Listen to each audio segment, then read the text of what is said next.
ଆଗରୁ ଥରେ ଆସିଥିଲି, ତା ପୂର୍ବରୁ ମଧ୍ୟ ଆଉ ଥରେ ଆସିଥିଲି। ଏମିତି କିଛି ଭାଗବତ କଥା ହଉ, ଗୁରୁ ଗୀତା କଥା ହଉ, ଯାହା ବି ହଉ, ଅଧେ ବିପଦ ପଡ଼ି ଏବଂ ପୂର୍ବ ଥରକ ଯେତେବେଳେ ଆସିଥିଲି, ସେ 2-3 ଦିନ ଅନୁଷ୍ଠାନ କରିଦେଲି ଏବଂ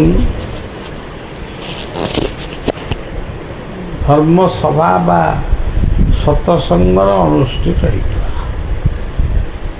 ଲୋକମାନଙ୍କର ଶ୍ରଦ୍ଧା ମମତା ଯେଉଁଠି ରହେ, ସେଇଗୁଡ଼ିକ ହେଉଛି ପ୍ରକୃତ ସତସଙ୍ଗ କେନ୍ଦ୍ର।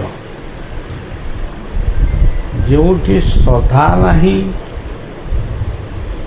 କିମ୍ବା ମମତା ନାହିଁ, ଭକ୍ତି ନାହିଁ, ସେବା ନାହିଁ, ସେଠି ଭଗବାନଙ୍କର ଆବିର୍ଭାବ ହୁଏ ନାହିଁ କି ଭଗବତ ସତ୍ତାକୁ ମଧ୍ୟ କେହି ଅନୁଭବ କରିପାରନ୍ତି ନାହିଁ। ସେଥିପାଇଁ ଭାଗବତର ସେ ଗୋଟିଏ ଧାଡ଼ିରେ କହିଲେ, ମଦଭକ୍ତ୍ୟା ଯତ୍ର ଗାୟନ୍ତି ତତ୍ର ତିଷ୍ଠାମି ନାରଦ। ଯେଉଁଠି ମୋର ନାମ ସଂକୀର୍ତ୍ତନ, କଥାବାର୍ତ୍ତା ଇତ୍ୟାଦି ଇତ୍ୟାଦି ଚାଲେ ବା ହୁଏ, ସେହି ସ୍ଥାନରେ ମୁଁ ଯାଇ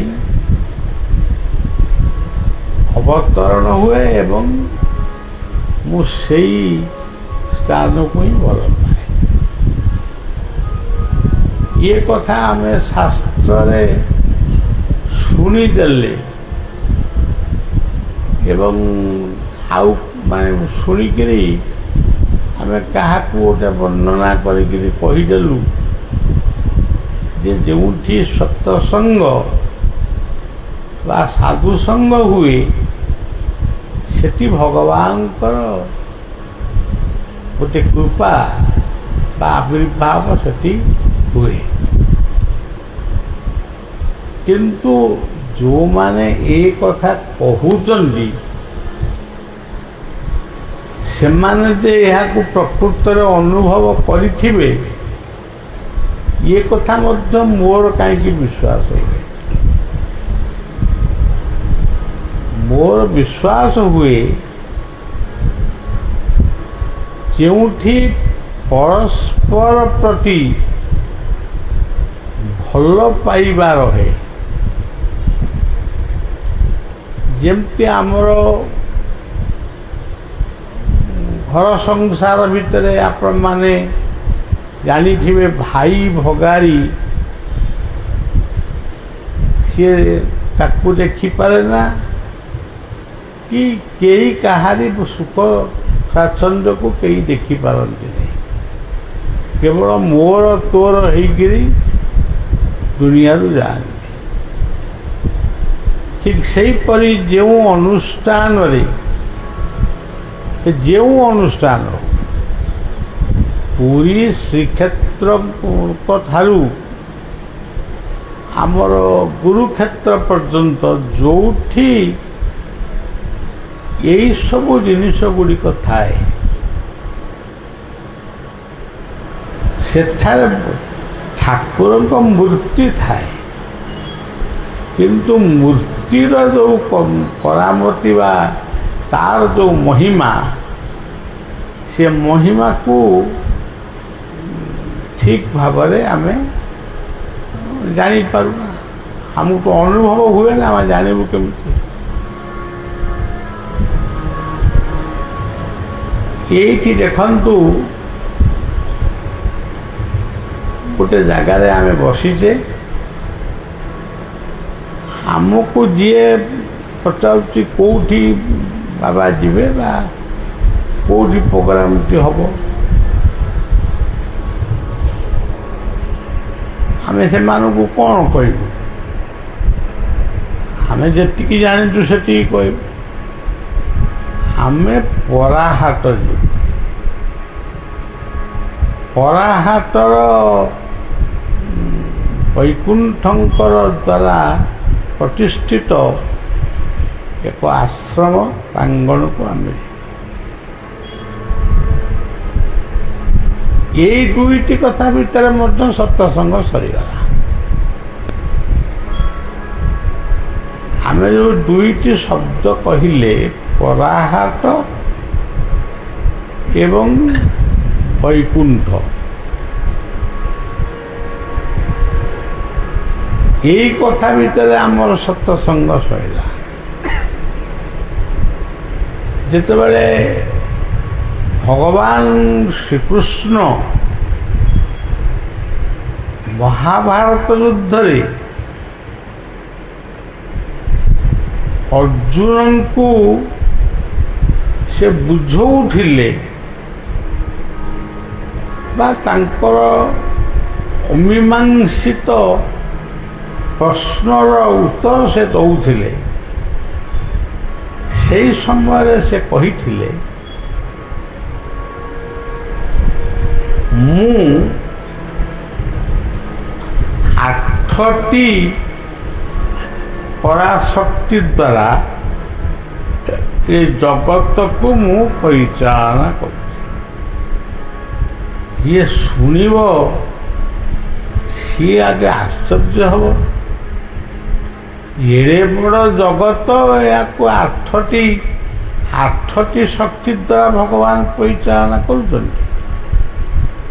କିନ୍ତୁ ବୁଝିଗଲା ପରେ ସେ ଠିକ୍ ଜାଣିବ ଯେ ଏଇ 8ଟି ପାଇଁ ଏ ସବୁ କଥା ଚାଲିବ। ଭଗବାନ କୃଷ୍ଣ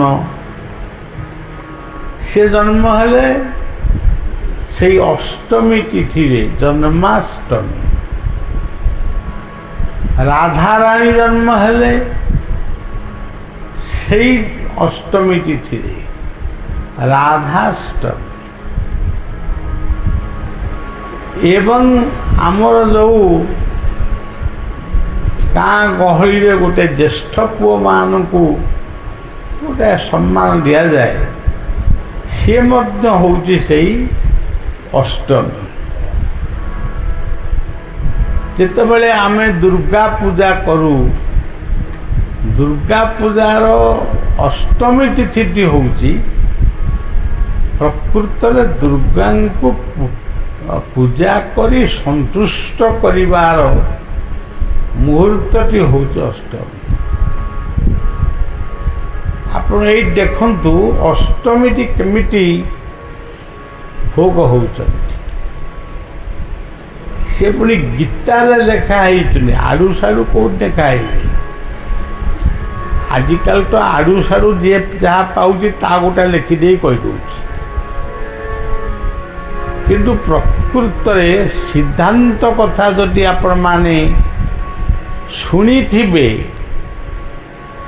ବା ଶୁଣିବାକୁ ଇଚ୍ଛା କରିଥିବେ, ତାହେଲେ ଆପଣ ଗୀତା ପଢ଼ିବାକୁ ପଡ଼ିବ।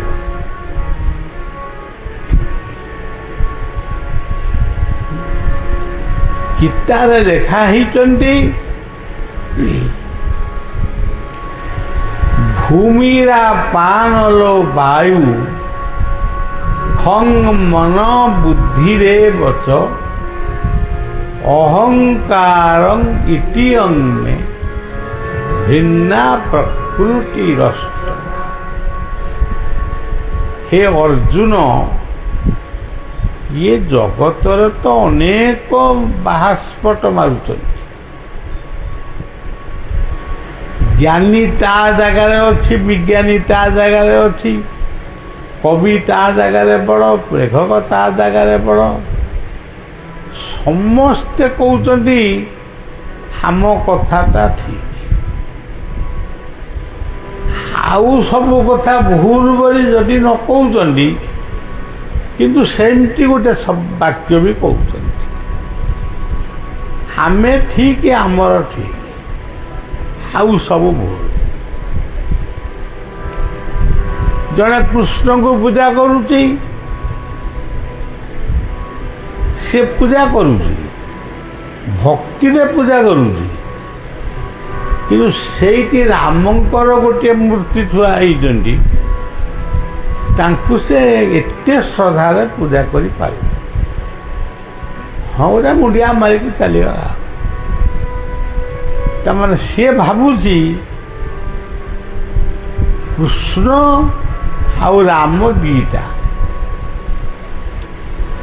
କିନ୍ତୁ ସେ ଭାଗବତର ଯଦି ଭାଗବତ ସେ ପଢ଼ିଥାନ୍ତେ, ଭାଗବତରେ କଥାକୁ ଯଦି ଶୁଣିଥାନ୍ତେ, ସେ କେବେ କଥା କହିନଥାନ୍ତେ। ଏ ସର୍ବ କୃଷ୍ଣର ଶରୀର ଜନ୍ତୁଙ୍କ ବାହ୍ୟ ଅଭ୍ୟନ୍ତର। ଇଏ ଦୁନିଆରେ ଯାହା ଦେଖୁଛ ଇଏ ସବୁ କୃଷ୍ଣଙ୍କର ଶରୀର, ଅର୍ଥାତ୍ ସବୁ ଭିତରେ କୃଷ୍ଣ ଅଛନ୍ତି। ତୁମେ ଯାହାକୁ ମାନୁଛ, ଯାହାକୁ ନ ମାନୁଛ, ସବୁ ଭିତରେ ସେ ଅଛନ୍ତି। ଏଇ କଥା କହୁଥିବା ବେଳେ ସେ ଆଉ ଗୋଟିଏ କଥା ମଧ୍ୟ କହିଲେ,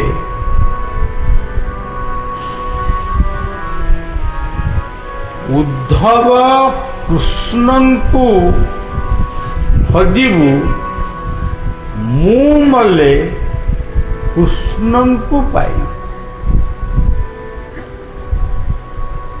ତମେ ଯେଉଁ ମୂର୍ତ୍ତି ତିଆରି କରି ଗୋଟେ ବଂଶୀ ତାଙ୍କ ହାତରେ ଧରେଇ ଦେଇଛ, ମୟୂର ପୁଚ୍ଛ, ନୂପୁର ଏମିତି ସଜେଇକି ରଖିଦେଇଛ। ଏଇ ସୁସଜ୍ଜିତ ମୂର୍ତ୍ତି ଯେ କୃଷ୍ଣ ଭଲ ପାଇବେ କି ଏମିତି କୃପା କରିବେ, ସେ ସବୁ ଜମା ନୁହେଁ। ସେ ହେଉଛନ୍ତି ନିତ୍ୟ ସୁନ୍ଦର। ସେ କହୁଛନ୍ତି ତମେ ଯଦି ମୋତେ ପାଇବା ପାଇଁ ପ୍ରକୃତରେ ଚାହୁଁଛ, କାୟ ବାକ୍ୟ ମନରେ ଯଦି ପ୍ରକୃତରେ ଚାହୁଁଛ, ମୁଁ ଟିକେ କୃଷ୍ଣଙ୍କୁ ଦେଖିବି, ତାହେଲେ ତମେ ସେତିକି ବେଳେ ଦେଖିବ ତମ ଭିତରେ ଥିବା ଯେଉଁ ଅହଙ୍କାର, ଯେଉଁ ମୁଙ୍କାର, ସେଇ ଅହଙ୍କାର ବା ମୁଙ୍କାରଟି ଯେତେବେଳେ ତମ ଭିତରୁ ପଳେଇବ, ସେଟା ଆପେ ଆପେ ଦର୍ଶନ ଦେବେ। ଆଉ ତମେ ମାଗୁଛ କାହିଁକି? ତେଣୁ କଥାଟା କୋଉଠି ରହିଲା? ଆଜି ଭାରତବର୍ଷରେ, ଆମ ଓଡ଼ିଶାରେ କେତେ ବଡ଼ ବଡ଼ ମନ୍ଦିର ହେଇଛି, କୋଟି କୋଟି ଟଙ୍କାର ମନ୍ଦିର ହେଇଛି। ତାକୁ ପୁଣି ପୂଜା କରିବା ପାଇଁ ମଧ୍ୟ କେତେ ହଜାର ପୂଜକ ସେବକମାନେ ଲାଗିଛନ୍ତି। ତାଙ୍କୁ ଦର୍ଶନ କରିବା ପାଇଁ ମଧ୍ୟ ଲକ୍ଷ ଲକ୍ଷ ଲୋକ ଯାଉଛନ୍ତି। କିନ୍ତୁ ପ୍ରକୃତରେ ସେ କୃଷ୍ଣଙ୍କୁ ପୂଜା କରୁଛନ୍ତି ନା କୃଷ୍ଣଙ୍କ ମୂର୍ତ୍ତିକି ପୂଜା କରୁଛନ୍ତି? ଯଦି ପ୍ରକୃତରେ ସେ କୃଷ୍ଣଙ୍କୁ ପୂଜା କରିବେ, ତାହେଲେ ପ୍ରଥମେ ସେ ନିଜ ଭିତରେ ଥିବା ମୁଙ୍କାରକୁ ସେ ଆଗ ତ୍ୟାଗ କରିବା ଉଚିତ। ଜଣେ ବ୍ରାହ୍ମଣୀ ବ୍ରାହ୍ମଣଙ୍କୁ ସକାଳୁ ଟିକେ ଖାଇବା ପିଇବାକୁ ଚୁଡ଼ା ଫୁଡ଼ା କଣ୍ଟେ ଦେଇ ସେ ତରତର କରେ, ତୁମେ ଯାଅ ପୂଜା ମାନେ ଯଜମାନଙ୍କର ପୂଜା କରିବ। ତମେ ଯଜମାନଙ୍କର ପୂଜା କରିକି ଯାହା ଆଣିବ ସେଥିରେ ଆମେ ଚଳିବା। ଇଏ ଯେତେବେଳେ ଯଜମାନଙ୍କର ପୂଜା କରିବାକୁ ଯାଆନ୍ତି, ତାଙ୍କୁ ଯେତେବେଳେ ଖାଇବାକୁ ମାଗନ୍ତି, ତାଙ୍କ ସ୍ତ୍ରୀ କହେ ମୁଁ ଠାକୁରଙ୍କୁ ପୂଜା କରିନି, ତେଣୁ ମୁଁ ଠାକୁରଙ୍କୁ ତ ପୂଜା କରିନି, ଆଉ ମୁଁ ଖାଇବାକୁ ଦେବି ତ? ଏ ନିରାଶରେ ଫେରିଯାଏ। ଏମିତି ଏମିତି ଅନେକ ଦିନ ବିତିଗଲା। ମନ୍ତ୍ର ଆରାଧିତ ଦେବତା, ଆମେ ଯେଉଁ ଦେବତାମାନଙ୍କର ମନ୍ତ୍ର ପଢ଼ୁଛୁ କି ଆମ ଯଜ୍ଞଶାଳାରେ ବ୍ରାହ୍ମଣମାନେ ଯେଉଁ ଦେବତାମାନଙ୍କୁ ଆରାଧନା କରୁଛନ୍ତି, ସେ ଆରାଧନାର ଅର୍ଥ କ'ଣ? ତମେ ଯେଉଁଭଳି ଭାବରେ ଯେଉଁ ଶବ୍ଦରେ ବାକ୍ୟରେ ତମେ ମୋର ରୂପ ବା ଗୁଣକୁ ଆହ୍ୱାନ କରୁଛ, ମୁଁ ସେଇ ରୂପରେ ସେଇ ଗୁଣ ଧାରଣ କରି ତମ ପାଖରେ ପହଞ୍ଚିବି। ଇଏ ଗୋଟେ ବହୁତ ବଡ଼ କଥା। ବ୍ରାହ୍ମଣ ସେଦିନ ପୁରା ମନ ଭିତରେ ଟିକେ ବିଗିଡ଼ି ଗଲେ। କହିଲେ ସବୁଦିନ ଗୋଟେ ଉପାସ ରହିକିରି କ'ଣ ଯାଇ ଯଜମାନଙ୍କର କାର୍ଯ୍ୟ କରିବି, ଚୁଡ଼ା ଫୁଡ଼ା ଖାଇକି ମୋ ଦେହ ଖରାପ ହେଲାଣି। ସେ ଦିନେ ମନ୍ତ୍ରକୁ ସ୍ମରଣ କଲେ। କସ୍ତୁରୀ ତିଲକଂ ଲଲାଟ ପଟଳେ ବକ୍ଷସ୍ଥଳେ କୌସ୍ତୁଭଂ ନାସାଗ୍ରେ ଗଦମୌକ୍ତିକଂ କରତଳେ ବେଣୁ করে কঙ্ক সর্বাঙ্গে হরিচন্দনং সুলভ কণ্ঠেস্ব ভোক্তা গোপশ্রী তীতং বিজয়তে শ্রী গোপাল। এই মন্ত্রটিକୁ ସେ ପଢ଼ିଲେ ଏବଂ ମନ ଭିତରେ ଗୋଟେ ଚିତ୍ରାଙ୍କନ ଅଙ୍କନ କଲେ।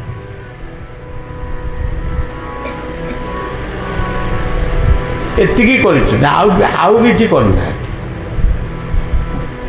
ଠିକ୍ ଏଇ ସମୟରେ ଭଗବାନ କୃଷ୍ଣଙ୍କର ଆବିର୍ଭାବ ହେଲା।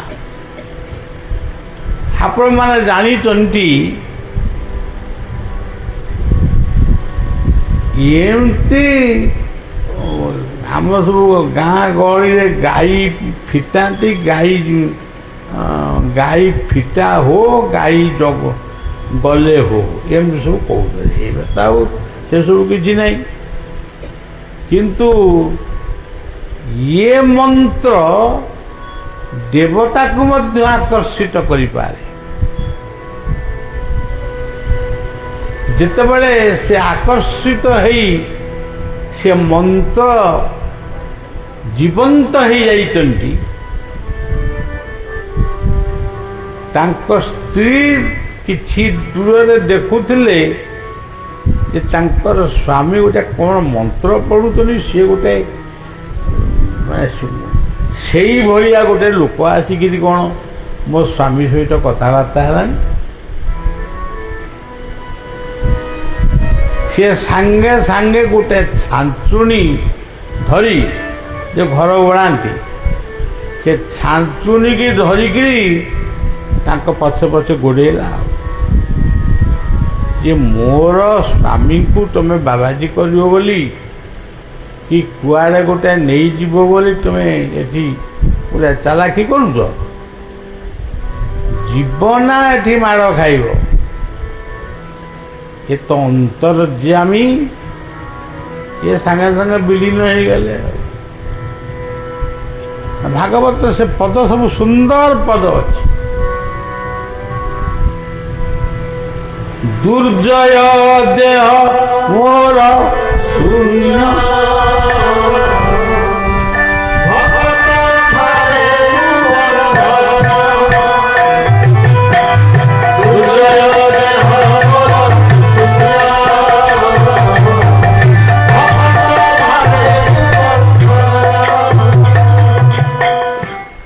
ମୁଁ ଶୂନ୍ୟ ଦେଇ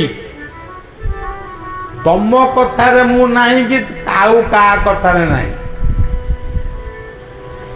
ମୁଁ ଧନରେ ଜନରେ କୋଠାରେ ବାଡ଼ିରେ ପ୍ଲେନରେ ମୁଁ ଏଗୁଡ଼ାକରେ କୋଉଠି କିଛି ଅଛି, କିନ୍ତୁ ଏଗୁଡ଼ାକରେ ମୋର ଶ୍ରଦ୍ଧା ନାହିଁ। ହେଲେ କେତେ ନହେଲେ କେତେ, କିନ୍ତୁ ମୁଁ କୋଉଠି ଥାଏ, ଏଇଠି ହିଁ ଥାଏ। ଦୁର୍ଜୟ ଦେହ ମୋର ଶୂନ୍ୟ,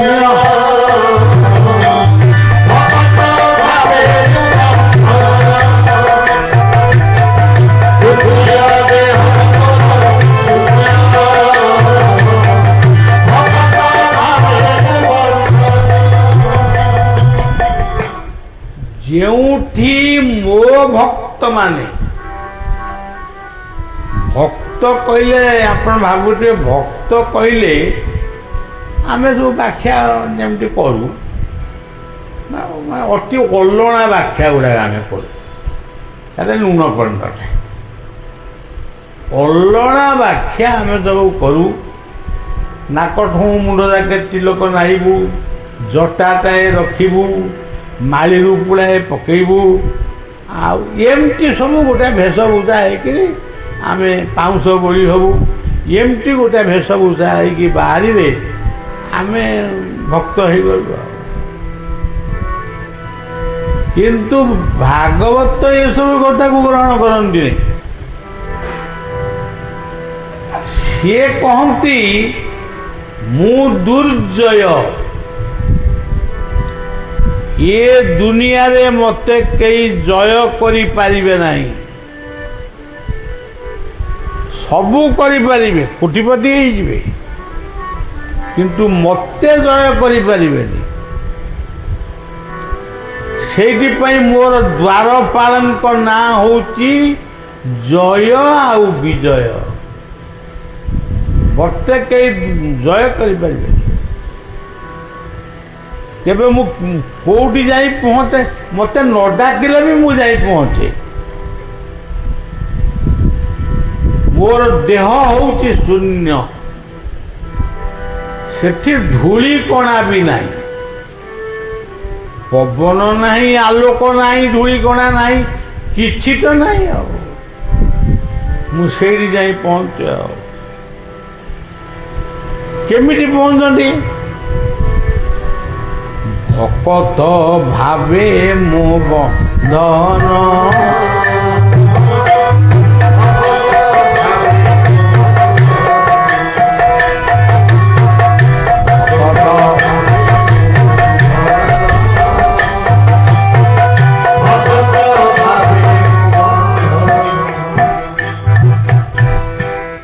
ଏଇଠିକି ଆମେ ଆଇଲୁ, ଆପଣ ମାନେ ଆଇଲେ, ଆମର ଏଠି ବସିଲୁ, କ'ଣ ଗୋଟେ କଥାବାର୍ତ୍ତା ହେଲୁ କି ଯାହା କଲୁ। ଏଇଟା କ'ଣ ଭାତ ଡାଲମା ଖାଇବାକୁ ଆଇଛୁ ନା କି ପୁରା ସମ୍ମାନ ପାଇବା ପାଇଁ ଆଇଛୁ କି କ'ଣ ପାଇଁ ଆମେ ଆଇଛୁ? ଜଗତୀ ବାବୁ ଆସିଛନ୍ତି ବା ଅନ୍ୟମାନେ ଆସିଛନ୍ତି, କ'ଣ ପାଇଁ ଆଇଛନ୍ତି? କ'ଣ ଗୋଟା ଏମିତି ଗୋଟେ ପାଇବାର ଇଚ୍ଛା ନେଇକିରି ଆମେ ଆଇଛୁ? ଆମେ କେମିତି ଆସିଲୁ?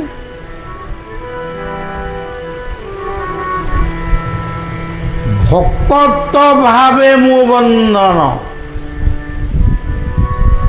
ଯେଉଁଠି ଭାବ ଅଛି ମୁଁ ସେଇଠି ଅଛି। ତମେ ହଜାରେ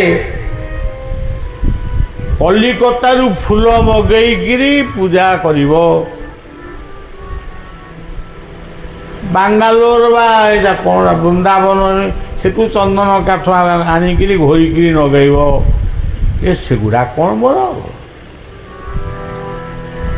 ମୁଁ ତ ସୁଗନ୍ଧ ସୃଷ୍ଟି କରିଛି, ସ୍ୱରୂପ ସୃଷ୍ଟି କରିଛି। ଆଉ ତମେ କ'ଣ ମୋ ମୁଣ୍ଡରେ ଗଣିଲେ ସବୁ ମାରୁଛ? ମୁଁ ଆସିଛି ଭକତ ଭାବେ ମୁଁ ବନ୍ଦନ। ଆଉ ଗୋଟେ ବଢିଆ ପଦ, ଇଏ ତ ମୁଣ୍ଡରେ ପଶିଲେ କୁଆଡ଼େ ବୋଲି କୁଆଡ଼େ ପଳାଏ। ମୁଁ ଯେ ସଂସାର ଅଛି ଛନ୍ଦି,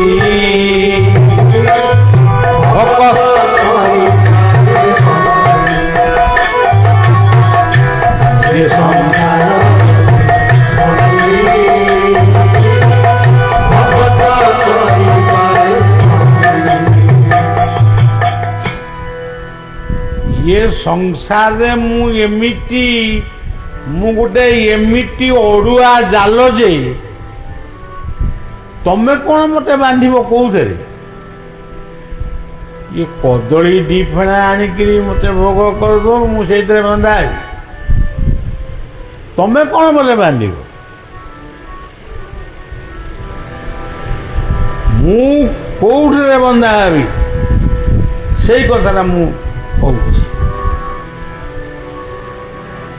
मु तो तम परिवार रे बाप सृष्टि कली माँ सृष्टि कली भाई सृष्टि कली भौणी सृष्टि कली शला शाड़ी सड़ू भिनई मौसा मौसी पीसी पीता मु एत लोक सृष्टि आ तमें मत कौन बांध ताले कि कथा ताले केमिति कौन आपण बंधा हेबे तारी भीतर जी थिबे भक्त सी प्रकृत मत भल पाउथिबे सी मत न डाकिले भी मुटा पाखे पहुंचे कृष्ण बंशी बजैले आम गाँव आउ बंशी बजेला बेला लोक कहीं ना ये पराहाट अंचल जो बाहागर होउची सेते कोन बेगुलु बाजुनी अर्गान बाजुनी मु कोन सेथिरे अछि मुझे संसार अच्छी छंदी तारी भीतर मते जीए भल पाउची मु तारी पाखरे ही अछि तमे भावुच आमर सब तमे भावुच जे से अमुक पंडित आईथिले से एमती गोटे प्रवचन कले एमती लोक सब बहुत शुणिक कहले आहा बहुत बढ़िया कहते आउ कौन तमें कौन भावुच मुझे अच्छी से बोले बांधिदेला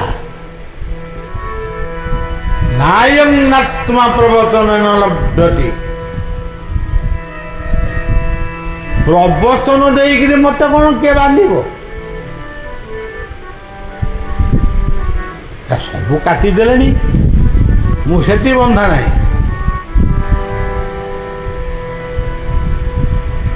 सी कहले मु कौटी बंधा है भाव विनोदिया ठाकुर भक्त बत्स हरि भक्त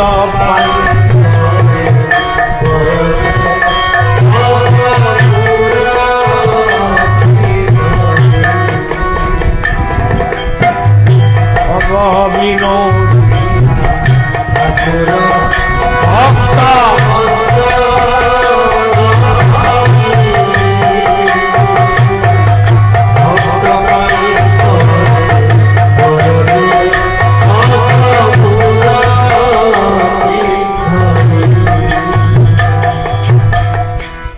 जोठी भक्ति रही भक्ति माने सेवा भक्त माने सेवक आउ जोटी सेवा नहीं किसी नहीं आम घर संसार आपण मान तो निजे जानी थिबे गोटे लोक जदि घा मा होकर गोटे एमती शेष जीवन गोटे बिछणारे पड़ी किंतु प्रकृत कौन आम आंतरिकतार सहित तांकर सेवा करू ठीक समय औषध दऊ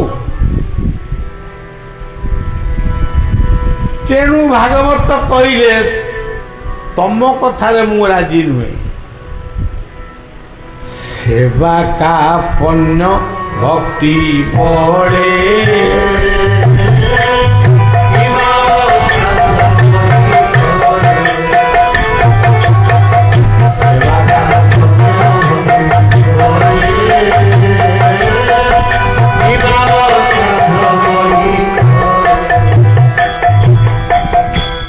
ଯେଉଁ ଜନ ସେବା କରି ଜାଣିଛି,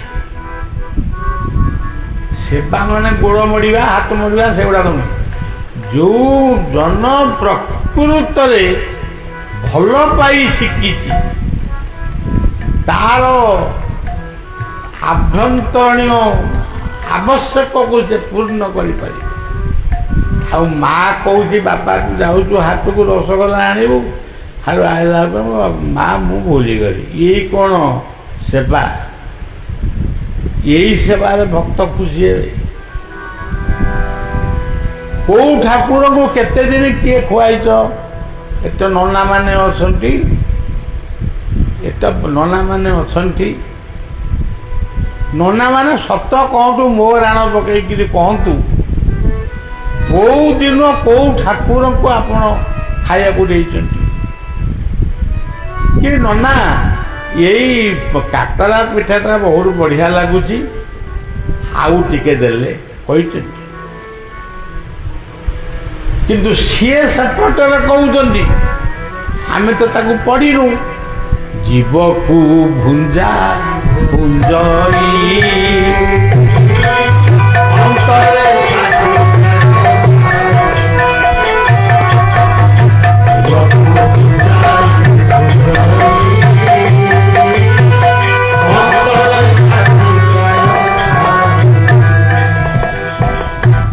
ଏଇଭଳି ଭାବରେ ସେବାକୁ ଏତେ ଗୁରୁତ୍ୱ ଦିଆଯାଇଛି।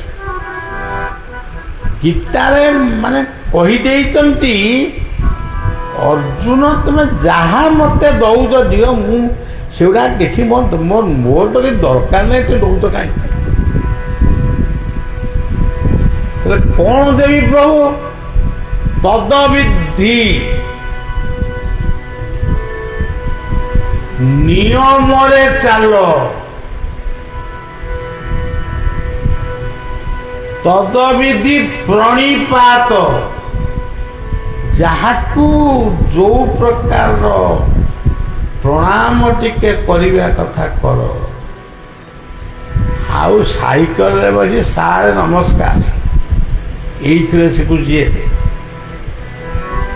ତଦବିଧି ପ୍ରଣିପାତେନ ପରିପ୍ରଶ୍ନେନ।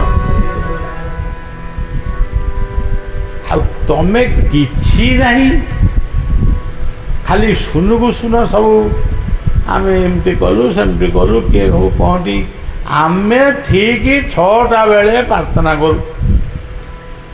ଅରକ୍ଷିତ ଦାସ ମହାପୁରୁଷ କହିଲେ, ମୁଁ ଟିକେ ରାଜାଙ୍କୁ ଦେଖା କରିବାକୁ ଚାହୁଁଛି। ରାଜା କହିଲେ ହଉ ମୁଁ ଦେଖା କରିବି ଯେ ଟିକେ ଘୋଡ଼ାଟେ ଠାକୁର ପୂଜା ସାରିଦିଏ। ଠାକୁର ପୂଜା ସରିବ, ଇଏ ମାନେ କଥା ହେବେ। ଅରକ୍ଷିତ ବସି ବସିକିରି କହିଲେ ମୋର ବହୁତ କାମ ଅଛି, ମୁଁ ଯାଉଛି। ରାଜା ଉଠିଲେ କହିବେ ଯେ ଅରିକ୍ଷିତିଆ କହିଯାଇଛି ଯେ ରାଜା ପୂଜା କରୁଥିଲେ ନା କଟକରେ ଘୋଡ଼ା କିଣୁଥିଲେ? ଖାଲି ଏଇ ପଦଟା କହିଦେବା, ଆଉ କିଛି ଦରକାର। ରାଜା ତ ସେତିକିରେ ଦବ ତ। ପ୍ରକୃତ ମୁଁ ତ ଯେତେବେଳେ ପୂଜା କରୁଥିଲି ସେତେବେଳେ ମୋ ମନଟା ଥିଲା କେମିତି ପୂଜାଟା ସରିଗଲେ ମୁଁ କଟକ ଯିବି। ଗୋଟେ ସେତେବେଳେ କଟକରେ ଘୋଡ଼ା ଫୋଡ଼ା ଥିଲା, ଆଉ ଘୋଡ଼ା ଗାଡ଼ି ଗୁଡ଼ା କିଣିବି। ଏ କଥା କେମିତି ସିଏ ଜାଣିବେ? ସିଏ କୁଆଡ଼େ ଗଲେ? ଉଡ଼ା ଶୁଣି ପାହାଡ଼କୁ ଖୋଜିଛନ୍ତି ରାଜା। ଦେଖିଲେ ଜଣେ ଋଷି ମୂର୍ତ୍ତି ବସିଛନ୍ତି ଧ୍ୟାନରେ। ଧ୍ୟାନରେ ଋଷି ମୂର୍ତ୍ତି ବସିଛନ୍ତି, ଉଲଗ୍ନ ଶରୀର, ପଦ୍ମାସନ କରି ସେ ବସିଛନ୍ତି। ଦଣ୍ଡବତଟା କ'ଣ ପଛରେ ହୁଅନ୍ତି ଆଗରେ ହୁଅନ୍ତି ନା? ଆଉ ତାଙ୍କ ଆଗ ପଟଟା କୋଉଠି ସେଟାକୁ ଜାଣିପାରିଲେ। ଯୋଉ ପଟକୁ ଅନେଇଲେ ସେ ପଟଟା ଦେଖାଗଲା ପିଠି ପଟ, ତାଙ୍କ ଆଗ ପଟ ଆଉ ଦେଖାଗଲା। ଶେଷରେ ପ୍ରାର୍ଥନା କରିଛନ୍ତି ରାଜା, ହେ ମହାପୁରୁଷ ମୁକୁନ୍ଦ ବନ୍ଦେ ତୋ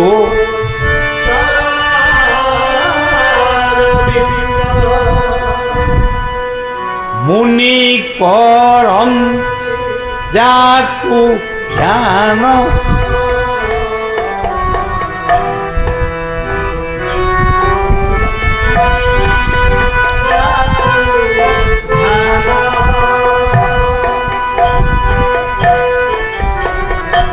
খণ্ডই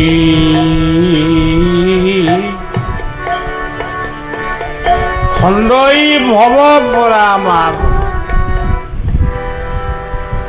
মতে ক্ষমা দিয়ন্তু হে মহাপুরুষ।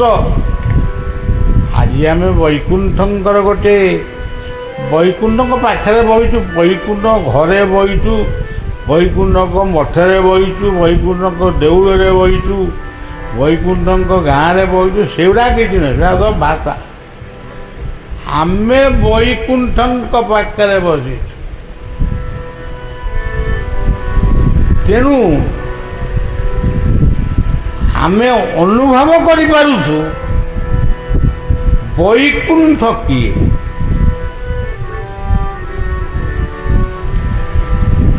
ଆରେ ମୋର ତ ନାକ ଅଛି, ବୈକୁଣ୍ଠଙ୍କର ନାକ ଥିଲା। ମୋର ତ କାନ ଅଛି, ତାଙ୍କର ବି କାନ ଥିଲା। ମୁଁ ବି ଟିକେ ଚାହା ଥର ଦି ଥର ପିଏ, ବୈକୁଣ୍ଠ ବି ଚାହା ପିଉଥିଲେ। ଆଚ୍ଛା ବୈକୁଣ୍ଠ କୋଉ ଗୋଟି କଥା, କୋଉ ବୈକୁଣ୍ଠଟି ପାଖରେ ଆମେ ବହିଛୁ? ତେଣୁ କଥାର ତତ୍ତ୍ୱଟା ଯଦି ବୁଝିଯିବେ ଏତେ ଭଲ ଲାଗିବ। ସୁନ୍ଦର ତୁମ ଚରଣର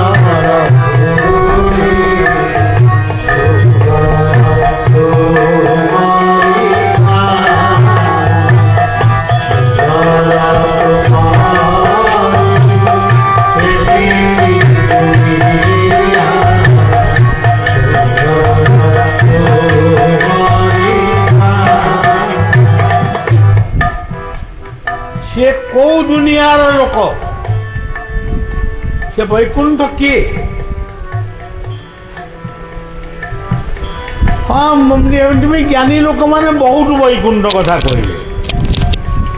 ମତେ ଯଦି ବି ଲୁଚେଇକିରି ପଚାରିବ ବୈକୁଣ୍ଠ କାହାକୁ କହନ୍ତି, ମୁଁ ବି ଦି ଚାରିଟା ଖଣ୍ଡେ ଛଣ୍ଡି ବାନ୍ଧିକିରି କହିଦେବି। କିନ୍ତୁ ଦେଖନ୍ତୁ ମହାପୁରୁଷ ମାନେ ଯୋଉ ନାଁ ନିଅନ୍ତି, ସେ ନାଁ ଭିତରେ ବି ଏତେ ମହାନ ତତ୍ତ୍ୱ ଥାଏ, ତାକୁ ଆମେରିକା ଟ୍ରମ୍ପ ବି କିଛି ବୁଝିପାରିବେନି। ସେ କହିବ ନା ମୁଁ ପରମାଣୁ ବୋମା ଫୁଟେଇଦେବି, କିନ୍ତୁ ଇଏ ବଟାକୁ କିଛି ମୁଁ ବୁଝିପାରିବିନି। କିଏ? ବାୟୁର୍ଜମଗ୍ନି କରୁଣ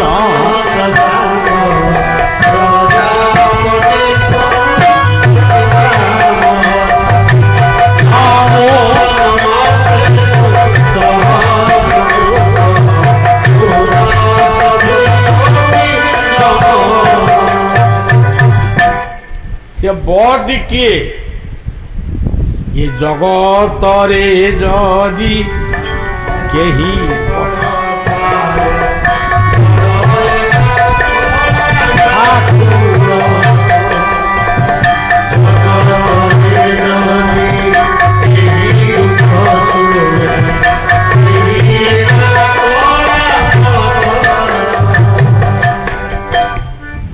ଆଉ ଏ ଦୁନିଆରେ କିଏ ବଡ ଅଛି? ମତେ ତ କାହିଁ ଲାଗୁନି କୋଉଠି କିଏ ବଡ ଅଛି। ଗୋଟିଏ ପିଲା କହିଲା, ସତ କଥାଟା କହିଲା, ବାବା ମୁଁ ଗରୁଡ଼ ସ୍ତମ୍ଭ ପାଖରେ ମୁଣ୍ଡିଆ ମାରୁଛି, ଲୋକ ଗୁଡାକ ମାନେ ଏତେ ହଉଛନ୍ତି ଯେ ମୁଣ୍ଡଟା ଆଉ ଗରୁଡ଼ ସ୍ତମ୍ଭକୁ ଯାଇପାରୁନି, ଏମିତି ପେଲା ଠେଲା ହଉଛନ୍ତି।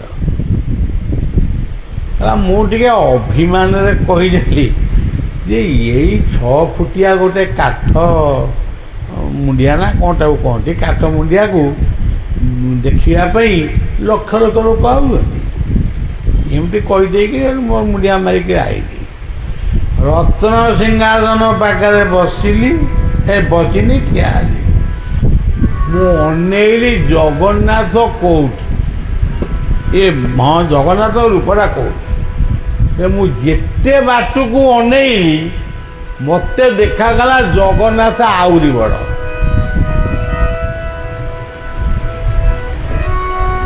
ତେଣୁ ମୁଁ କାନ ଧରିକିରି କହିଲି, ପ୍ରଭୁ ମୋର ଭୁଲ ହେଇଯାଇଛି,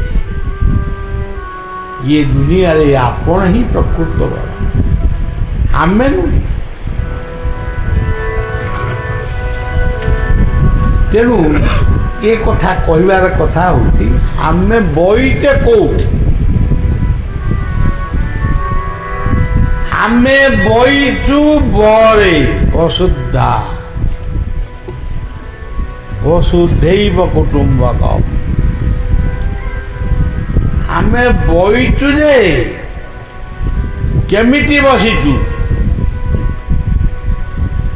ଆମେ କହିବା ଚେକା ପକେଇ ବଇଛୁ, ଚେୟାରରେ ବଇଛୁ, ଆଉ କେମିତି କ'ଣ ବଇଛୁ? ଆମେ ବସିଛୁ ଏଇ ଯୋଉ 2ଟା ବଙ୍କୁନାଳ ଅଛି, ବଙ୍କୁନାଳ, ଆରି ନାଁ ହଉଛି ବଙ୍କୁନାଳ, ଆରି ନାଁଟି ହଉଛି ଗୋଲାହାଟ। ଏଇ ଗୋଲାହାଟ ଦେଇ ବଙ୍କୁନାଳ ପ୍ରବାହିତ ହଉଛନ୍ତି। କ'ଣ ପ୍ରବାହିତ ହଉଛନ୍ତି? ନିଶ୍ୱାସ ପ୍ରଶ୍ୱାସ। ତେଣୁ ଏଇଠି ଏ ନିଶ୍ୱାସଟି ଚାଲିଛି ବୋଲି ଆମେ ବଇଛୁ। ଗୋଟେ ଲୋକ କହିଦଉଛନ୍ତି, ଏ ମା ଟିକେ ଚା ଟିକେ ଆଣିଲୁ, ସେ ଯାଇଛି ଚା ଆଣିବା ପାଇଁ, ଇଆଡ଼େ ଗଲେଣି। ଆଳୁ ଆଇଲାକୁ ବାପା ପଡ଼ିଗଲାଣି।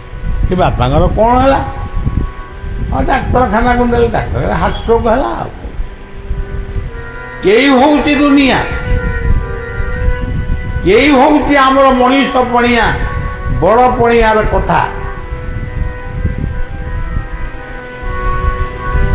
ହାସିଛୁ ଲଙ୍ଗଳା ହୋଇ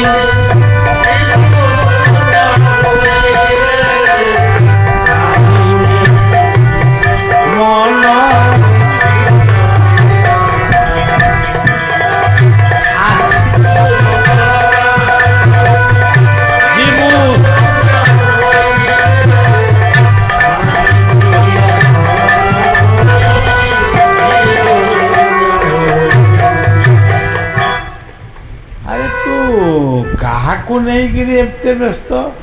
ମୋର 5 ଭାଇ, 3 ଭଉଣୀ, 20 ଜଣ ଭଣଜା, 10 ଜଣ ଭାଣିଜୀ, ଆମେ ଗପି ଯାଉଛୁ। ସେ ଗପଟା କ'ଣ ଆଗେ ଜାଣିଲଣି? ଗପ କାହାକୁ କହନ୍ତି କୁହ? ଯଦି ତତ୍ତ୍ୱ ଜାଣିଛ କୁହ, ନ କହିଲେ ଯାଅ। କହିଲେ ଯେଉଁ ଗପ କୁ ଚିହ୍ନାଏ, କିଏ? ଗଙ୍ଗା, ଗୁରୁ, ଗୋବିନ୍ଦ, ଗୀତା, ଏଇ ହଉଛନ୍ତି ଆଉ କହିଲେ ଯିଏ ଏ କୁ ଚଳାଏ, ସିଏ କିଏ? ନମୋ ନୃସିଂହ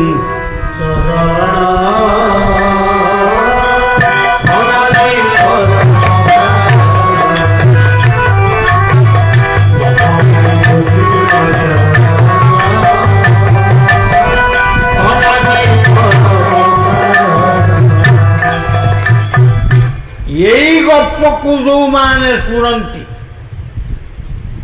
ସେଇମାନେ ଜାଣିଛନ୍ତି ମୁଁ କିଏ, ସେ କିଏ। ଆଉ ଏମିତି ଗପ ଟୁଆଁଟିଏ ଥିଲା ଟୁଇଁଟିଏ ଥିଲା ଚକୁଳି ପିଠା ଖାଇଲା। ତମେ କହିବ ଏଇ କ'ଣ ଇଏ ଟୁଆଁ ଟୁଇଁ ଗପ, ଏଇଟା କ'ଣ ଗୋଟେ ଗପ ନୁହଁ? ଇଏ କେବେ ବି ଗପ ନୁହେଁ, ଇଏ ହେଉଛି ତତ୍ତ୍ୱ। ମୋତେ କହିବାକୁ ସମୟ ନାହିଁ, ମୁଁ କେବଳ ଶ୍ରଦ୍ଧାରେ ଆଇଛି। ପରାହାଟର ଭକ୍ତମାନେ ଚୁନାବାବୁଙ୍କ ଚୁନିଆ ଏସବୁ ନିମନ୍ତ୍ରଣ ସିନା ମୁଁ ଆଇଛି, କିନ୍ତୁ ଆସିଛି ବୈକୁଣ୍ଠଙ୍କର ଆକର୍ଷଣ। ଯେଉଁ ମାଟିରେ ସେ ବସିଥିଲେ ଟିକେ ଆମେ ସେଇ ପବନ ଟିକେ ପାଇବା। ମୁଁ ସମ୍ପୂର୍ଣ୍ଣ ଭାବରେ ନହେଲେ ବି 50 ଭାଗ ଅସୁସ୍ଥ, କିନ୍ତୁ ଅସୁସ୍ଥ ହଏ ଯାହା ହଏ ଯିବି ଆଉ। ଗୁରୁଙ୍କର ଆଦେଶ, ଆଉ ଯିବିନି କୁଆଡ଼େ। ଗପ କହୁଥିଲେ ବୈକୁଣ୍ଠ, ଗପ କହୁଥିଲେ ରାମକୃଷ୍ଣ, ଗପ କହୁଥିଲେ ବିବେକାନନ୍ଦ, ଗପ କହୁଥିଲେ ଅନୁକୂଳ, ଗପ କହୁଥିଲେ ସତ୍ୟସାଇ, ଗପ କହୁଥିଲେ କେତେ ମହାନ ପୁରୁଷ ମାନେ। କି ଗପ ସେ ଲେଖିଛନ୍ତି। ଭାଗବତର ଗୋଟିଏ ଗୋଟିଏ ଗପକୁ ଯଦି ଆପଣମାନେ ଶୁଣିବେ ରାତି ପାଇଯିବ। ଆମ ପାଖରେ ସମୟ କାହିଁ? ଆଚ୍ଛା, ବର୍ତ୍ତମାନ କଥାଟି ହେଲା, ଇଏ ହେଲା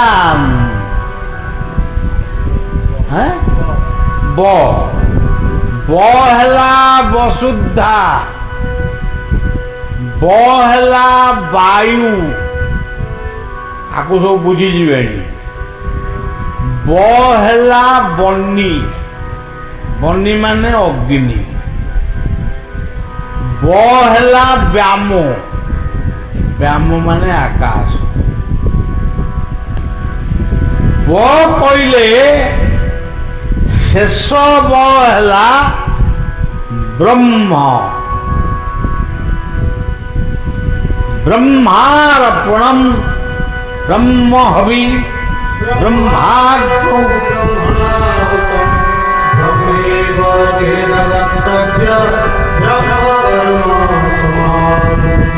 ଏ ସଂସାର ଚାଲିଯିବ। ଏଇଠି ବଇଥିବା ଘଡ଼ଘଡ଼ି ମାଇଲେ ଆମେ ଚୁଙ୍ଗୁ ଚୁଙ୍ଗୁ ହବା, କେମିତି ପଳେଇବା? ଏଠି ବାଜା ବାଜୁଛି, ବରେ ବାଜାଟା ବାଜୁଛି ବୋଲି ଆମକୁ ଆନନ୍ଦ ରହୁଛି ନା। ଇଏ ଦୁନିଆରେ ସେଇ ଜଣେ ମନେ ରଖିଥିବେ ସଜ୍ଜନ, ସେଇ ହଉଛନ୍ତି ବ। ସେଇ ବଙ୍କର ଘର ହଉଛି ହୃଦୟ। ମୁଁ କହୁନି, ସବୁ ଗୀତା କହୁଛନ୍ତି। ବ୍ରହ୍ମାର୍ପଣମ୍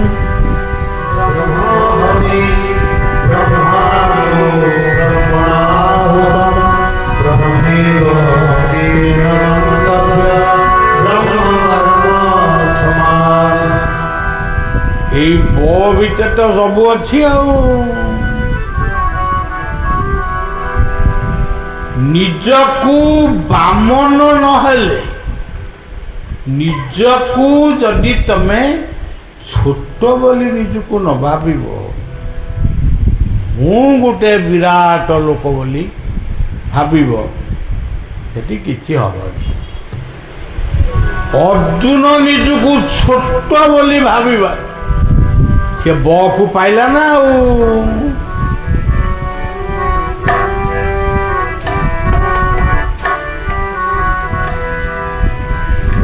କେମିତିଆ ବକୁ ସେ ପାଇଲା? ଖାଲି ଶୁଣି ଯାଆନ୍ତୁ, ଆମେ ତ ମୀମାଂସା କରିପାରିବାନି କମ ସମୟରେ। ଅନେକ ବାହୁ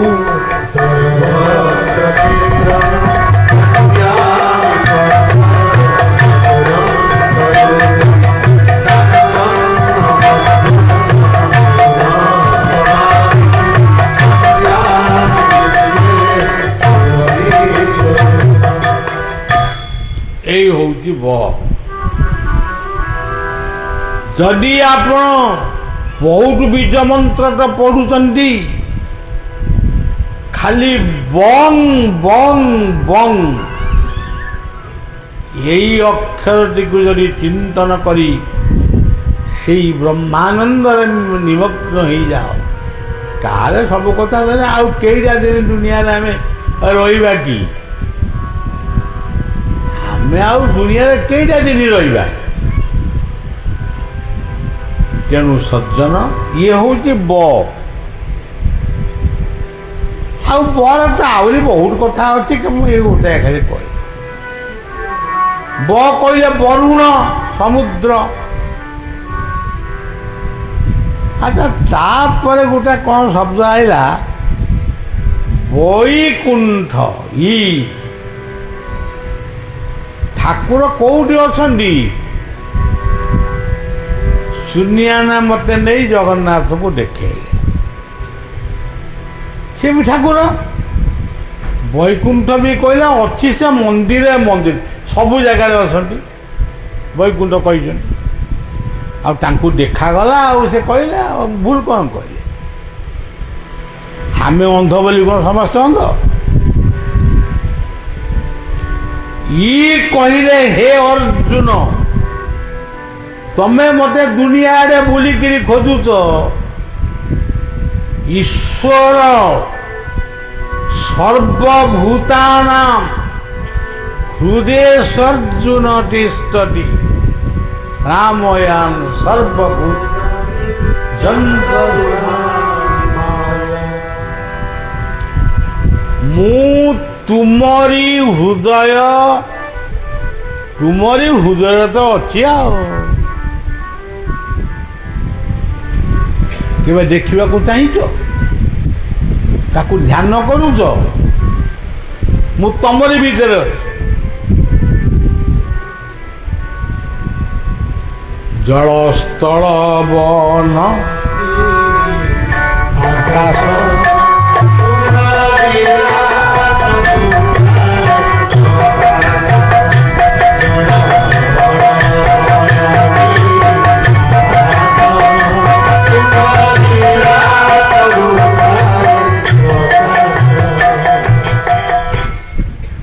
ଦେଖୁନାହାନ୍ତି, ଆମେ ଆସି ଏଇଠି ବହିଛୁ, ଆମକୁ ଲାଗୁଛି ଆମେ ଅଲ୍ଲରେ ବହିଛୁ। ଇଏ ଅଲ୍ଲ କିଏ? ଇଏ ଅଲ୍ଲ କିଏ? ସେ କଟକ କିଏ? ଭୁବନେଶ୍ୱର କିଏ? ସେଗୁଡ଼ା କ'ଣ ଦବୁ? ଇଏ ଯୁଦ୍ଧ ହଉଛି, କେଡ଼େ କେଡ଼େ ଆପାର୍ଟମେଣ୍ଟ ସବୁ ମାନେ ଧୂଳି ସାତ ହେଇଯାଉଛି।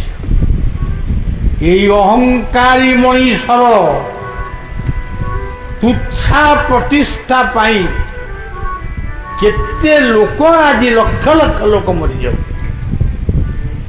ଆମେ ଏଠି ସତସଙ୍ଗ କରିଛେ, ଗୋଟେ ଶାନ୍ତିରେ ଟିକେ ବହିଛେ, ସେତିକି ଯଥେଷ୍ଟ।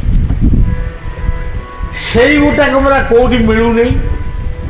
ସବୁ ମିଳୁଛି, କିନ୍ତୁ ସେଇ ଶାନ୍ତି ମିଳୁନି।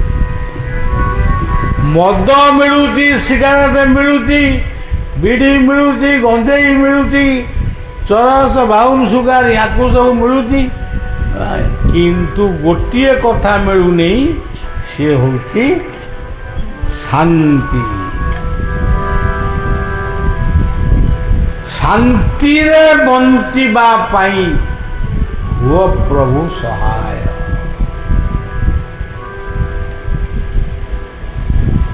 ସେମାନେ ଆସିଥିଲେ, ଲୀଳା ଶେଷ କରି ଶାନ୍ତିରେ ଚାଲିଗଲେ, ଦେହ ଅବସାନ ହେଲା।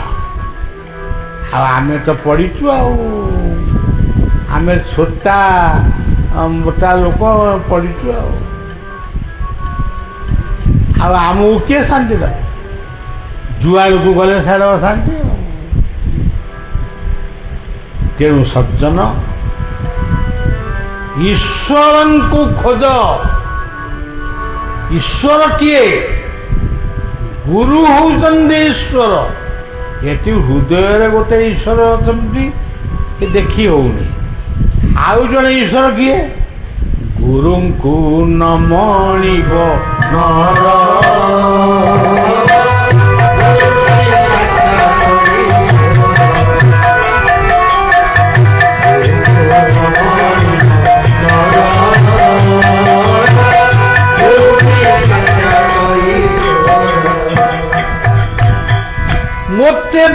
জীবন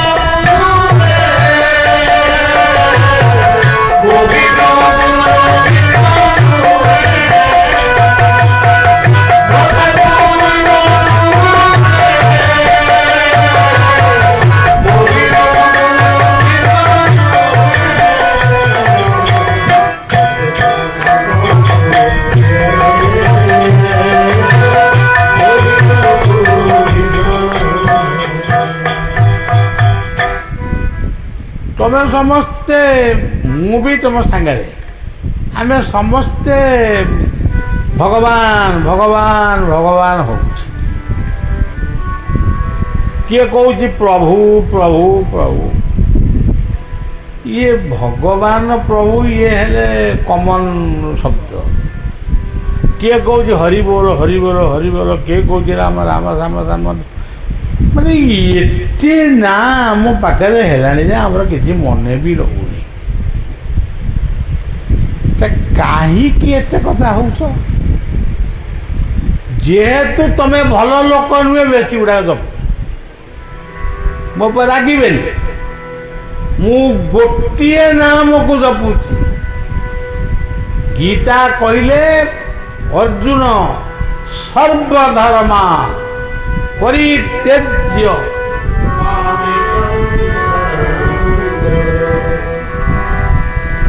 ଅହଂ ତ୍ୱାଂ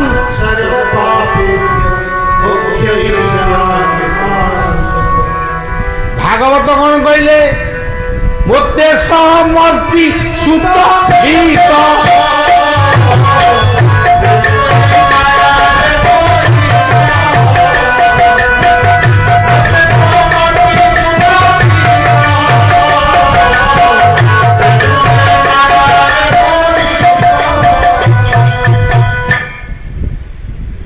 ସବୁ ସମର୍ପଣ କରିଦିଅ।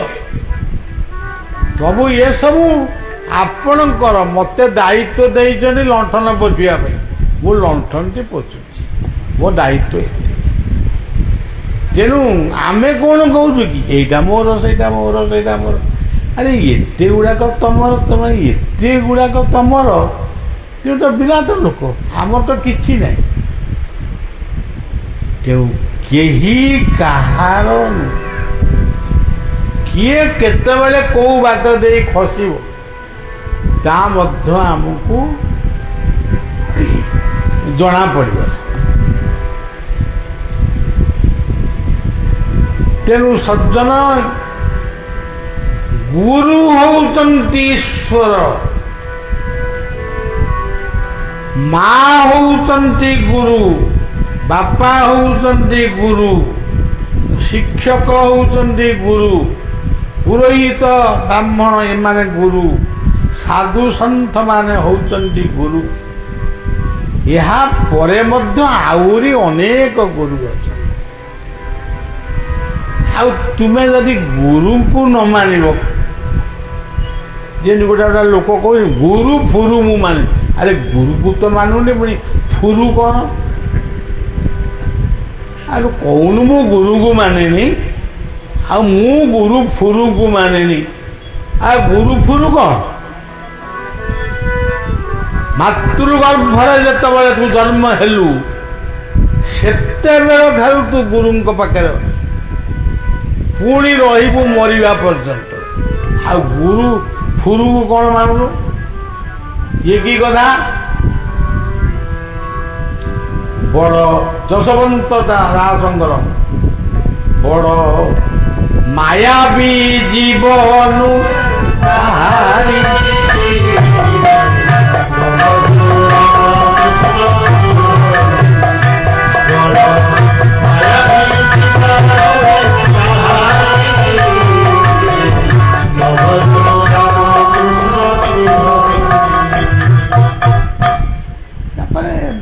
ଏତେ ଆମ ମହାପୁରୁଷ କାହିଁକି ୟାକୁ ଲେଖିଲେ?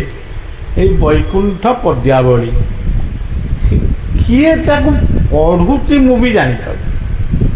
ପଢୁଛନ୍ତି, କିନ୍ତୁ ସେ ଯୋଉ ଶ୍ରମ, ଯେଉଁଥିପାଇଁ ଆମକୁ ଆମ ପାଇଁ ସେ ଲେଖିଦେଇକି ଗଲେ, ସେ ରତ୍ନକୁ ଅଳଙ୍କୃତ କରିବା ପାଇଁ ତା ଦେହରେ ଗୋଟେ ଅଳଙ୍କାର ଗଢ଼ିବା ପାଇଁ ସେ ମନ ଆଜି ପର୍ଯ୍ୟନ୍ତ।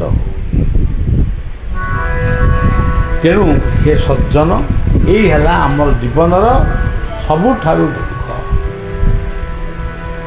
ଗୁରୁ ଦୁନିଆରେ ସବୁ, ଗୁରୁ ବିନେ ମୁକ୍ତି ନାହିଁ।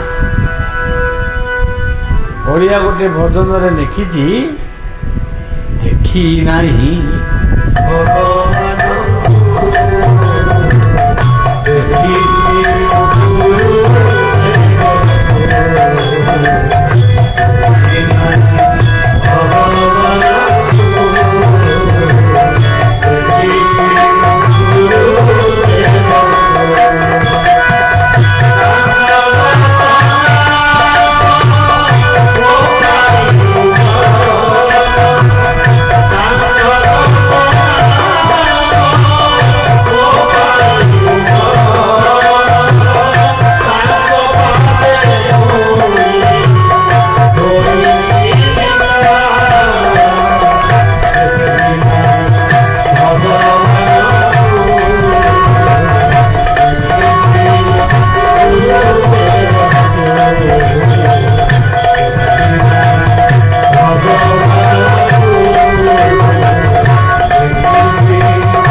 শান্তির দর্শন গুরু দর্শন, শান্তির দর্শন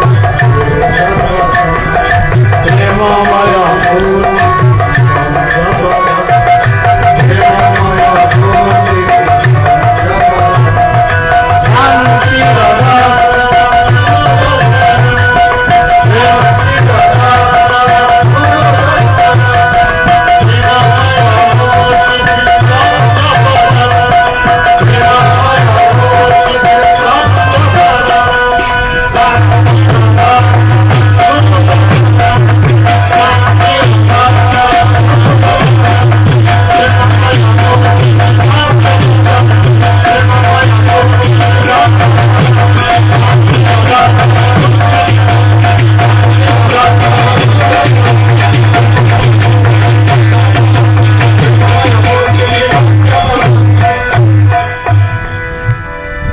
ସେଭଳି କଥା ଆଉ କୋଉଠି ନାହିଁ।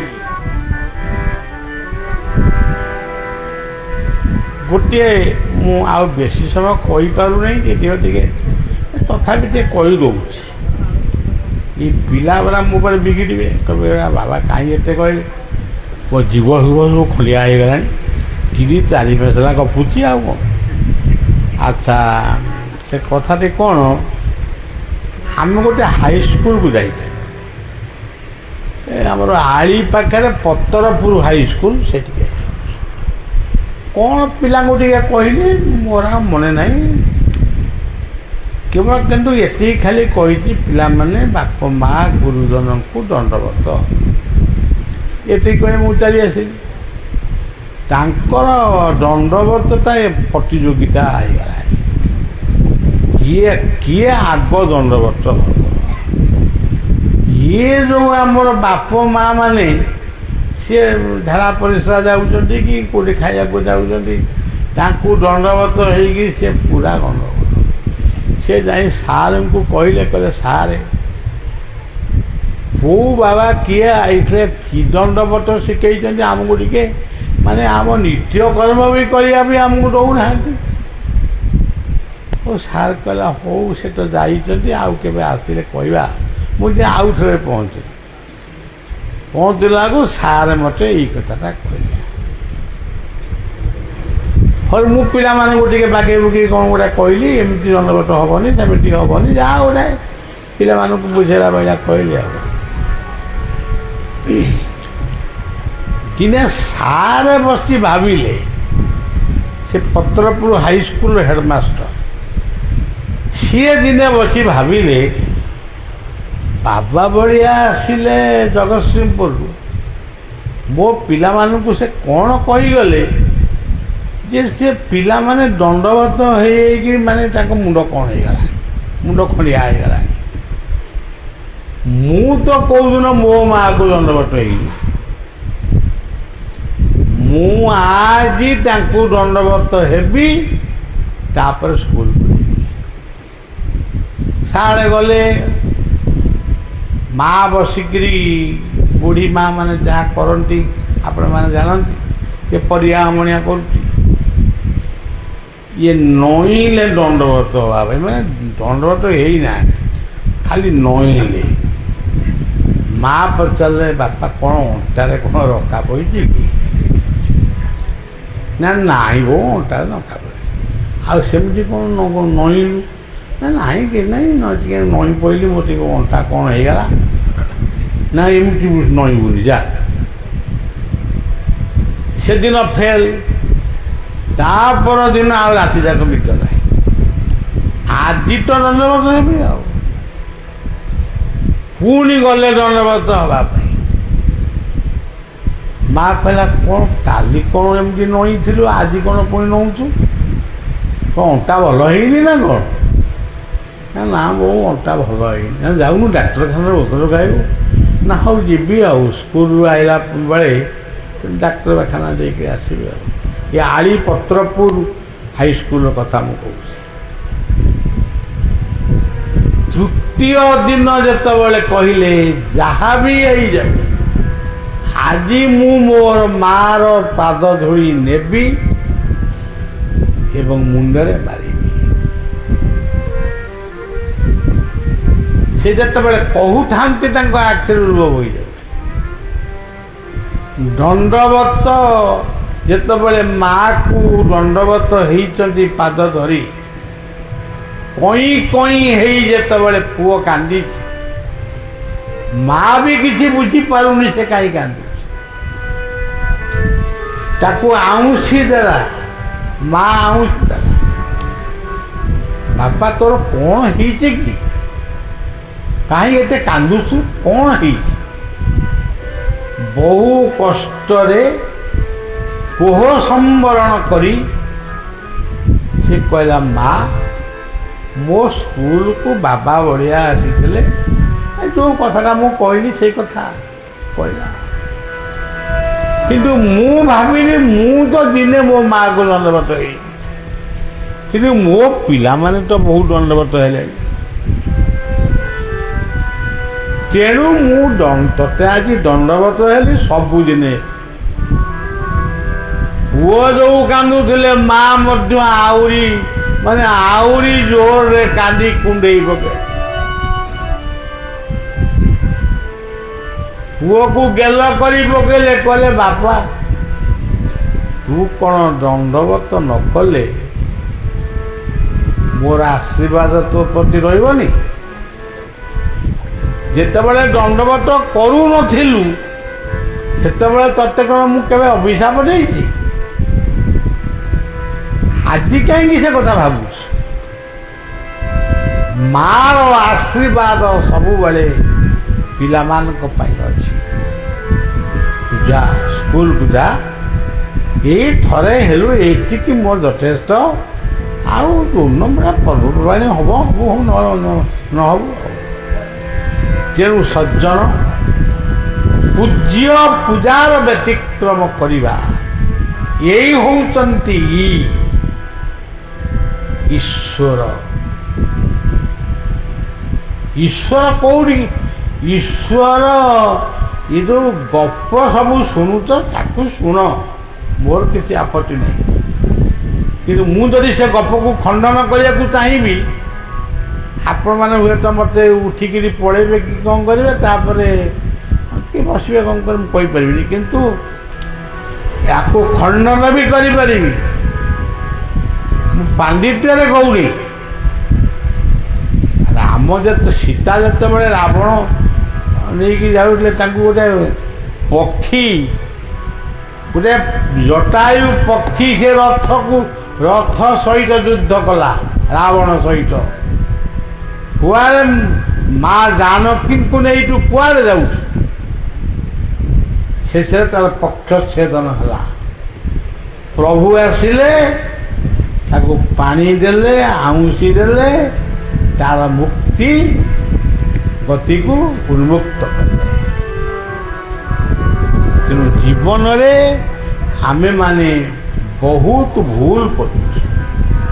ତେଣୁ ବୈକୁଣ୍ଠ କୁ କହିଲେ କ'ଣ? କୁ କହିଲେ ପୃଥିବୀ। ପୃଥିବୀର ଶାନ୍ତି ପାଇଁ ଏଠି ଯେମିତି କେତୋଟି ଗଛ ଲାଗିଛି, ମୋର ଦିନ ହେଇଥିଲେ ଗଣିଥାନ୍ତି। ଗଛ ଲଗାଅ, ଜଙ୍ଗଲ ସୁରକ୍ଷା କର, ମଦ୍ୟ ମାଦକକୁ ତାକୁ ପାଣିକି ଫୋପାଡ଼ି ଦିଅ, ଅଳିଆ ଗଦାକୁ। ଦେଶ ଗଢ଼, ପରିବାର ଗଢ଼, ଜୀବନକୁ ଗଢ଼। ଇଏ ହଉଛି କୁ। ଯାହା ଭିତରେ ଅୟୋବେତି ନିଜ ପରମ ଗଣନାଙ୍ଗ ଲଘୁଚେତ ସାମ ଉଦାର ସହିତ ନାନ୍ତୁ ବସୁ।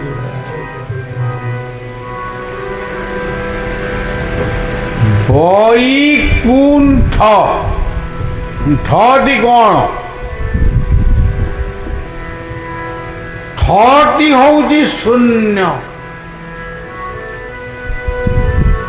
ନଟି ହଉଛି ନମ୍ରତା।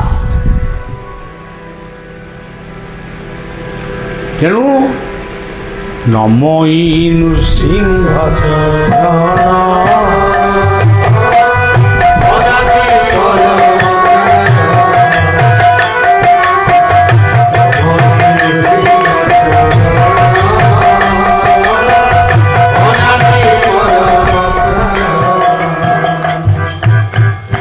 ସଜ୍ଜନ, ସେଇଥିପାଇଁ ଆମେ ପଢ଼ିବା ଜୟ ଗୁରୁ ଜୟ ଗୁରୁ ଜୟ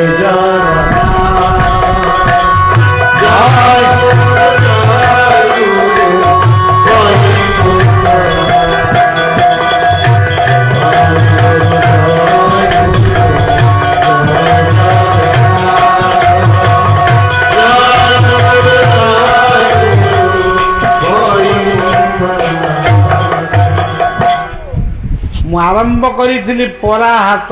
ସେଇ ପରାହାଟ ହେଉଛି 8ଟି ଜିନିଷ ମିଶିଲେ ପରାହାଟ। ଭୂମି, ଜଳ, ଅଗ୍ନି, ମାଟି, ବାୟୁ, ମନ, ବୁଦ୍ଧି, ଚେତନା। ଭୂମିରାପାନଲ ବାୟୁ ଖଂ ମନ ବୁଦ୍ଧିରେ।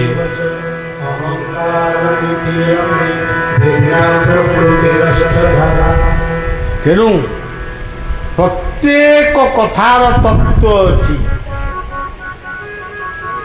ଆମେ ଯେମିତି ତତ୍ତ୍ୱ ଶୁଣିକିରି ବେଳେ ବେଳେ ପାଗଳ ହେଇଯାଉଛୁ। 7 ଦିନ ଅନ୍ଧାର, 7 ଦିନ ଅନ୍ଧାରର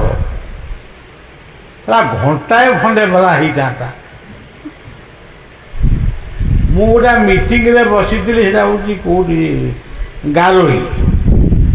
ମୋ ପାଖରେ ଜଣେ କେତକୀ ମ୍ୟାଡ଼ାମ ବୋଲି ସଂସ୍କୃତ ପଣ୍ଡିତ, ଜଣେ ବିଦ୍ୱାନ, ସେ ବସିଥିଲେ। ମୋ ପଛରେ ଆଉ ଜଣେ ମାଳିକା ପ୍ରବକ୍ତା ବସିଥିଲେ। ସିଏ ସବୁ ତାଙ୍କର କ'ଣ ସବୁ ଏମିତି କହିଲେ। ମୁଁ ମନେ ନାହିଁ, କ'ଣ ଗୋଟେ କହିଲେ ଆଉ, ଅମୁକ ଦିନ ଅମୁକ ହେବ, ଧମୁକ ଦିନ ଧମୁକ ହେବ, ଧମୁକ।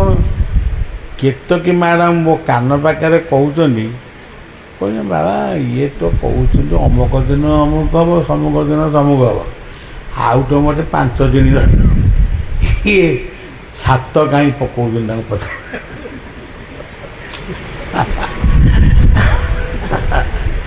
ସେ ହେଉଛନ୍ତି ରତ୍ନାକର ଚଇନି। କହିଲେ ଇଏ ତ କହୁଛନ୍ତି ଯାହା, ଆମେ ତ ଆଉ କେହି ରହିବାନି, ଇଏ 7 କାହିଁ ହବ? ମୋତେ ଭାରି ହସ ମାଇଲା। ମୁଁ କହିଲି ମ୍ୟାଡ଼ାମ ମୁଁ ଆଉ କହିପାରିବିନି, ତମେ ଆପଣ ସଭାପତି।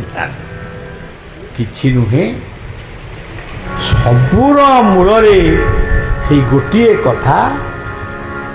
ଏଇ ଯେମିତି ଆପଣ ଏଠି ଅଧଘଣ୍ଟାଏ ଘଣ୍ଟାଏ ବସିଲେ, ଇଏ ଶାନ୍ତି କାଲି ମିଳିବନି, ଇଏ ଜନ୍ମରେ ବି ମିଳିପାରେ ନ ମିଳିପାରେ।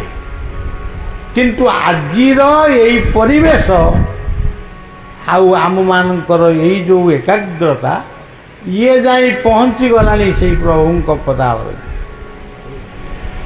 ଆମେ ଯେତେବେଳେ ମରିବୁ ଆମକୁ ଜଣେ ପଚାରିବେ ତମେ କ'ଣ ଭଲ କାମ କରିଛ।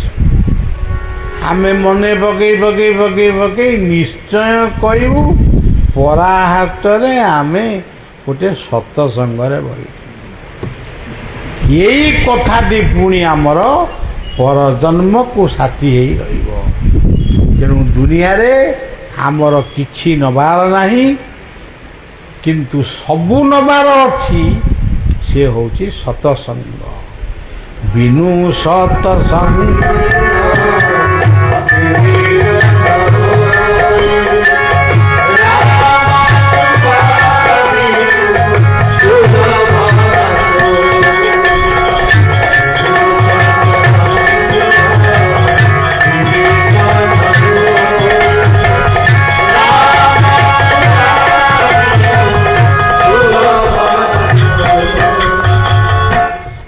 ତେଣୁ ବୈକୁଣ୍ଠଙ୍କର ମୁଁ କିଛି କହୁନି, ବୈକୁଣ୍ଠଙ୍କର ଏଇ ବାଣୀକୁ ବଳିଆ ମାଧ୍ୟମରେ ଆପଣ ଶୁଣିଲେ। ଯାହା କହିଲି ବୈକୁଣ୍ଠ କହିଲେ। ତେଣୁ ଆପଣମାନେ ମନେ ରଖିବେ, ଦିନକୁ ଦିନ ଉଣା ହେଉଛି ଦିନକୁ ଦିନ ଆୟୁଷ, ଆଉ ଏଣିକି ଅଛି କେତେ ବୟସ। ଉଦ୍ଧାର ହେବୁ ଯେବେ ଭବ ସାଗରୁ, ଉପାୟ କରି ଭଜ ଏବେ ଶ୍ରୀଗୁରୁ। ତେବେ ଗଲାଣି କେତେ ଆଉ ଅଛି କେତେ, ତା ଭିତରେ ଆପଣମାନଙ୍କ ସହିତ ଯଦି ପୁଣି ଦେଖା ହେବାର ଥିବ ପୁଣି ହେବି। ଶ୍ରଦ୍ଧା ସବୁବେଳେ ରହିଛି। ଆରଥରକ ଯଦି 3 ଦିନ ରହିଛି ମୋତେ ଜମା ନାଗି ନେଇ ମୁଁ ମାନେ କୋଉଠି ଗୋଟେ ଅଲଗା ଜାଗାରେ ଅଛି ବୋଲି ମୁଁ ଜାଣିନି। ବହୁ ଆନନ୍ଦରେ ଥିଲି, କିନ୍ତୁ ମୋର ଦେହର ଟିକେ ରହିଛି। ମୁଁ ଦେହଟା ବିଷୟରେ କାହିଁକି ଆପଣମାନଙ୍କୁ କହିବି? ଆପଣମାନେ କ'ଣ ମୋତେ ନା ଇଞ୍ଜେକ୍ସନ୍ ଦେବେ ନା କ'ଣ ଦେବେ? ତେଣୁ କେବଳ ଏତିକି ଜାଣନ୍ତୁ, ମୁଁ ଟିକେ କ୍ଳାନ୍ତ। ପୁଣି କେବେ ଟିକେ ସୁସ୍ଥ ହେଲେ ନିଶ୍ଚୟ ଆପଣମାନଙ୍କ ପାଖକୁ ଆସିବି। ହେ ବୈକୁଣ୍ଠ, ତୋର ପଦାବ୍ଜରେ କୋଟି କୋଟି ପ୍ରଣାମ। ତୁ ଯେଉଁ ରାଜ୍ୟରେ ଯେଉଁ ସାଧୁ ସନ୍ଥ ମାନଙ୍କ ମହଲରେ ବର୍ତ୍ତମାନ ବି ଆପଣ ଅଛନ୍ତି, ସମସ୍ତଙ୍କୁ ଆଉ ଥରେ ପଠା। ନିଜେ ଆସ, ଅନ୍ୟକୁ ପଠା। ତା ନହେଲେ ଇଏ ପୃଥିବୀର ଅହଙ୍କାରୀ ମାନେ ଇଏ ସୁନ୍ଦର ପୃଥିବୀକୁ ରଖିଦେବେନି, ଇଏ ନଷ୍ଟ କରିଦେବେ। ଶେଷରେ କୀର୍ତ୍ତନ ଟିକେ କରିବା।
सर्वे सत्प्रेमानंदे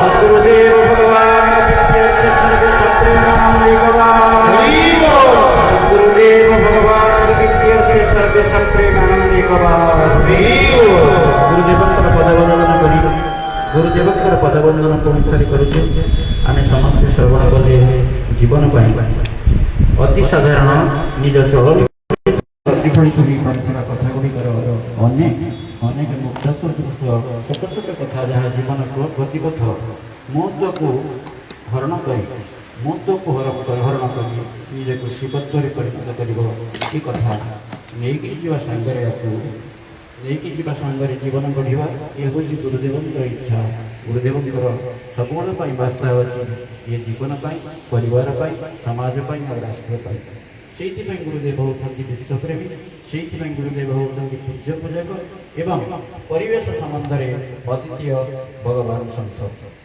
समस्त नवेदन गुरुदेव आज कही ना से कथा कि निरंतर कही आसुँच गछ जी बंचेनी गछ जी लगे बंचेनी सी केबे भी मोर शिष्य हो पारे मोर प्रिय हो पारे तेणु आम मैंने आज कौन करवा जिते जन बसी प्रत्येक ये वर्षा कम हम ए वर्ष जना पड़ुची जहाँ भी हो वर्षा निश्चय हो तदनुजाई प्रत्येक अति कम गोटे हो दुईटी हो पांचटी हो वृक्ष लगेगा एवं बंचेगा जदि आम यह गुरुदेव अनेक थर कहते ये हे वास्तव में मो यथार्थ गुरु दक्षिणा जदि मद मादकता निशा सबूल वर्जन कर प्रत्यक्ष भाव में मो हम गुरु दक्षिणा तेणु गुरुदेव वृद्धि कर्म कले गुरुदेव प्रतिभाजन हाँपाई कर्म कले ये जीवन मुकार नष्ट एवं शिवत्व लाभ ए सन्देहर अवकाश ये आश्रम सबूल धन्य होती गुरुदेव कृपा गुरुदेव कृपा आशीष को प्रार्थना करी आम मैंने समस्ते ये आश्रम निरंतर सब किसी समाधान करुचे समस्ते एकाठी गुरुदेव प्रार्थना करवा प्रभु ये प्रकार कृपा सब कृपा भाजन हाँपाई भर जहाँ सामर्थ्य आम निरंतर चेष्टा करी आपभाजन ये कामना करी ये आश्रम जहाँ पदपात बाबा कही गुरु आज्ञा ही गुरु आज्ञा अविचारणीय यही न्याय जिते खबर पाई ना ना गुरुदेव आदेश ही आप बाबा देह भल नहीं आश्रम गोटे मुहूर्त भी रुहति आम जीवन में गतिपथ बदलवाई चेष्टा